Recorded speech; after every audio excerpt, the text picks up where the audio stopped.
কোন সূরা পড়লে আপনাদের ভালো হবে?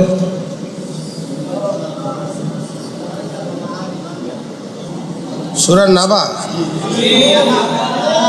আউযু বিল্লাহি মিনাশ শাইতানির রাজীম।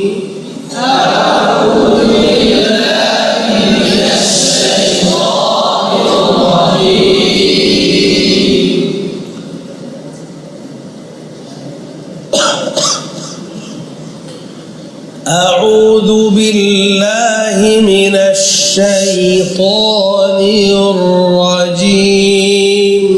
أعوذ بالله من الشيطان الرجيم. মনে রাখতে হবে আউযু বিল্লাহ আমাকে সারা জীবনে প্রত্যেক দিনই পড়তে হবে। এই জন্য আউযু বিল্লাহ বিসমিল্লাহ হচ্ছে কোরআনের দরওয়াজা, এটা দিয়ে আমাকে কোরআনে প্রবেশ করতে হয়। এই জন্য আউযু বিল্লাহ বিসমিল্লাহকে এত সুন্দর করে ফেলবো যেন কেউ আউযু বিল্লাহ বিসমিল্লাহ শুনেই ধারণা করেন যে তার তেলাওয়াত ভিতরেও অনেক ভালো হবে। আউযু বিল্লাহি মিনাশ শাইতানির রাজীম।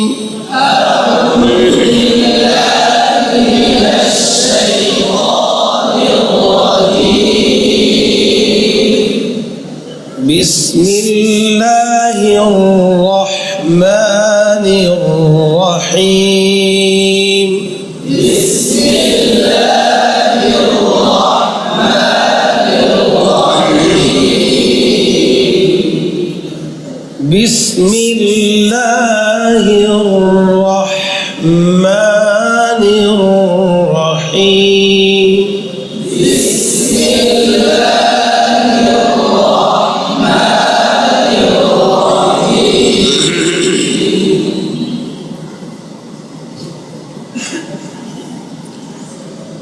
عما يتساءلون.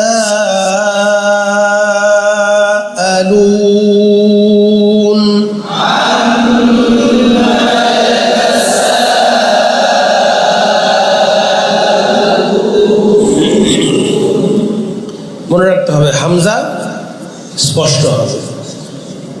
আনিন নাবাইল আযীম।